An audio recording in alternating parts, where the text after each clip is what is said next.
आप इन छोटे रंग बिरंगी फूलों को सिर्फ अपने घरों में सजाने के लिए लगाते होंगे, लेकिन अब आप इसका बगीचा लगाएंगे जब आप इसके गुणों को और इसके स्किन के लिए इतने सारे बेनिफिट्स जानेंगे तो ज़रूर ही आपको इसका बगीचा लगाने का मन करेगा। जी हाँ, आपको ये जो फूल दिख रहे हैं छोटे छोटे रंग बिरंगे और बहुत ही खूबसूरत फूल, ये आपके चेहरे में रंगत लाने वाले हैं। इन फूलों का नाम आपको पता ही होगा, फिर भी आपको मैं एक बार बता दूं कि इन्हें मिराबिलिस जलापा, मार्वल ऑफ पेरू या फिर हमारी देसी भाषा में इसे 4 o'clock प्लांट कहते हैं। अब ये स्किन के लिए किस तरह से उपयोगी हैं ये भी जान लेते हैं। आप इसका फेस पैक बनाकर लगाते हैं तो आपको इसके बेहिसाब फ़ायदे मिलने वाले हैं। इसका फेस पैक बहुत ही सिंपली आप बना सकते हैं, जैसे कि फूलों को आप हाथों से ही कुचल करके और अपने फेस पर लगा लेते हैं। बस इतना ही करने से ये सेरामाइड्स को स्टिमुलेट करते हैं, जो कि आपके स्किन बैरियर्स को मजबूत करने के लिए प्रोत्साहित करता है। इसके अलावा ये इन्फ्लेमेशन को ठीक करता है। आपके फेस पे एक्ने मार्क्स या फिर एक्ने हैं, एक्टिव एक्ने हैं, तो आप इसको बेझिझक यूज़ कर सकते हैं, ठीक वैसे ही जैसे आप एलोवेरा यूज़ करते हैं। ये इन्फ्लेमेशन ठीक करता है, आपके फेस से रेडनेस कम करेगा और आपके स्किन को सूदनिंग इफ़ेक्ट देगा। तो ठीक है, अब अगला हम देखेंगे कि और भी इसके कौन कौन से गुण हैं। तो जैसा कि पहले मैंने आपको बताया कि ये आपके स्किन को सूदनिंग इफेक्ट देगा, स्किन बैरियर्स को मजबूत करेगा, और इसके अलावा जो सेंसिटिव स्किन वाले होते हैं ना, जिन्हें कुछ भी सूट नहीं करता, उनके लिए बहुत ही अच्छा है। ये सिंपली इस फूल का जो पेस्ट होता है वो लगाएंगे तो उनको बहुत ही ज़्यादा फ़ायदे होने वाले हैं। तो सेंसिटिव स्किन वाले भी इसे बेझिझक होकर के यूज़ कर सकते हैं। अब ये आपकी स्किन को कामनेस और सूदनेस देने के अलावा भी आप इसके जूस को डायरेक्टली अगर किसी घाव या फिर एक्जिमा या फिर स्किन इन्फेक्शन पर लगाते हैं तो उसका भी बहुत ही ज़्यादा असर होता है। आप ट्राई करके ज़रूर देखिएगा। आपको जानकर हैरानी होगी कि बड़ी बड़ी कंपनियां जो हैं अपनी कॉस्मेटिक प्रोडक्ट्स में इसका यूज़ करती हैं और ये बहुत ही महंगे दामों पर बेचे भी जाते हैं। विश्वास नहीं है तो जाकर के आप गूगल कर लीजिए कि मिराबिलिस जलापा के नाम से कौन कौन से प्रोडक्ट्स हैं जिनमें इनका यूज़ होता है। यहाँ तक कि लिपस्टिक और आपकी ब्लशेस और मेकअप के प्रोडक्ट्स में बहुत ही धड़ल्ले से यूज़ होता है, और इसका यूज़ नेचुरल कलर के लिए भी यूज़ होता है। अगर आप इसके रस को एज अ ब्लशर लगाते हैं तो भी ये बहुत ही ज़्यादा सुंदर लगता है और बहुत ही नेचुरल लुक देता है। अगर आपको विश्वास नहीं तो ट्राई करके तो ज़रूर देख सकते हैं आप। और अब आपको मैं एक चीज़ और इसकी बताती हूँ कि अगर इसके जूस को आप पेट्रोलियम जेली के साथ या फिर नारियल के तेल के साथ मिक्स करके और थोड़ी देर के लिए जमने के लिए रख देते हैं तो आप देखेंगे कि आपका बहुत ही प्यारा सा लिप टिंट और चिक टिंट, चाहे तो दोनों में यूज़ कर सकते हैं आप, तैयार हो जाता है।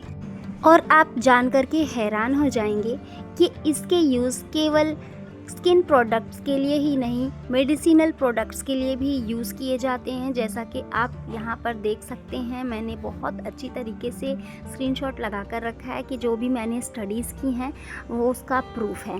तो आप देख सकते हैं कि किस तरह से इसे आप मेडिसिनल यूज़ में ले सकते हैं। इसके अलावा ये नेचुरल डाइज़ के रूप में भी यूज़ किए जाते हैं। इनके सुंदर कलर्स, बहुत सारे कलर्स में ये अवेलेबल हैं, जैसे कि लाल, पीले, नीले और सफ़ेद।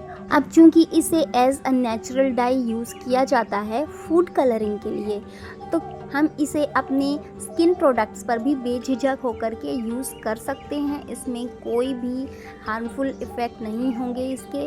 और अब आपको मैं इसके और भी गुण बताऊंगी और इसकी पहचान बताऊंगी। इसकी पहचान आप इन पत्तों से कर सकते हैं। अगर आपको फ्लावर्स इसी तरह के कुछ और हैं तो जिसकी वजह से आप कंफ्यूज हो जाते हैं, तो आप पत्तों को देख करके अच्छी तरह से आप हाथों से इसके छू कर के देखिए। इसमें कोई भी रोए नहीं होते हैं और बिल्कुल मिर्चों की तरह के पत्ते होते हैं। मिर्चियों के पत्ते थोड़े छोटे होते हैं और इस फ्लावर के पत्ते थोड़े बड़े होते हैं, और ये बहुत सारे गांठ लिए हुए इसकी टहनियाँ होती हैं। जैसे कि इनकी टहनियों के जुड़ाव होते हैं जहाँ पर, वहाँ पर इनमें थोड़ी थोड़ी सी गांठ होती है। तो इन सारी चीज़ों से आप इस पेड़ की पहचान कर सकते हैं। और इसका समय गर्मियों का होता है, इसका मतलब कि आप इसके फूलों को गर्मियों में देख पाते हैं कि ये गर्मियों में बहुत ही ज़्यादा मात्रा में खिलते हैं और बाकी मौसम में फिर इसमें फूल नहीं आते। इसके बीज आप देखेंगे काले काले से होते हैं और जो बहुत ही आसानी से खिल जाते हैं। और इनके फूल जो होते हैं उनके बीच में आप पीले कलर के बहुत ही छोटे छोटे इसके पराग देख पा रहे होंगे। और ये शाम होते ही 4 बजे खिल जाते हैं और उसके बाद ये मुरझा भी जाते हैं। मुरझाने के बाद भी जब मौसम ठंडा हो जाए, हवा चलती रहती है, तब ये फिर से खिल जाते हैं। यही इनकी पहचान होती है। बहुत ही खूबसूरती से पूरे पेड़ों पर छाए होते हैं ये। और आप देखेंगे कि कितने सुंदर फूल हैं। और ये फूल मेरे घर पर लगे हुए थे, तो मैंने सोचा कि आप लोगों तक इसके अच्छे गुणों को पहुंचाना चाहिए। तो जैसा कि मैंने आपको पहले बताया था कि एक्जिमा और स्किन इन्फेक्शन की एलर्जीज़, इस टाइप की जो स्किन की बीमारियां होती हैं उसमें इसका इस्तेमाल होता है।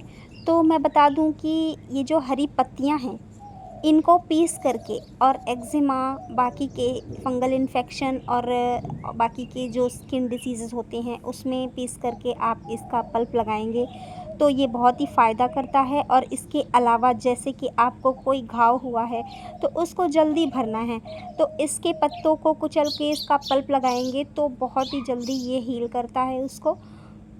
आप इसके फूल की जो पंखुड़ियाँ होती हैं तो इसे आप किसी फेस पैक में मिला कर के लगाना चाहते हैं तो वो और भी अच्छा होगा। जैसे कि आप इसको एलोवेरा के साथ मुल्तानी मिट्टी और इसके फूलों को कुचल करके इसका एक फेस पैक बनाते हैं और उसको लगाते हैं तो ये बहुत ही ज़्यादा आपकी स्किन की जो अनइवन स्किन टोन है और एलर्जिक रिएक्शन है आपकी फेस पे, और जैसे कि वाइट हेड, ब्लैक हेड और इसके अलावा के जो फोड़े फुंसियाँ होते रहते हैं फेस पर, उससे बहुत ही ज़्यादा राहत मिलती है। बहुत ही ठंडक और बहुत ही काम आपकी स्किन हो जाती है।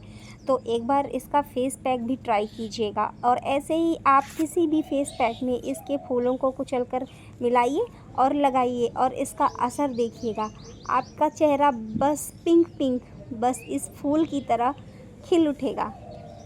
बस आप एक चीज़ ध्यान रखिएगा कि इसके जो बीज होते हैं इसको आप डॉक्टर की सलाह से ही यूज़ कीजिएगा, क्योंकि इसके बीज होते हैं जो टॉक्सिक होते हैं। तो इसे आप अपनी मर्ज़ी से इस्तेमाल मत कीजिएगा। डॉक्टर की सलाह पर, किसी आयुर्वेदिक डॉक्टर से सलाह लेकर के इसके बीजों का उपयोग कीजिएगा और इसको अपने से मत यूज़ कीजिएगा। तो मैं इसी तरीके की बहुत सारे फूलों के और पौधों के वीडियोस बनाने वाली हूँ और इसकी एक सीरीज़ लाने वाली हूँ। तो आप लोग चैनल को सब्सक्राइब कर लीजिए और इसी तरह की वीडियो पाने के लिए मेरी वीडियोस का इंतज़ार कीजिएगा। सब्सक्राइब कर लीजिए। अगली वीडियो में मिलते हैं। नमस्ते, अपना ध्यान रखिएगा।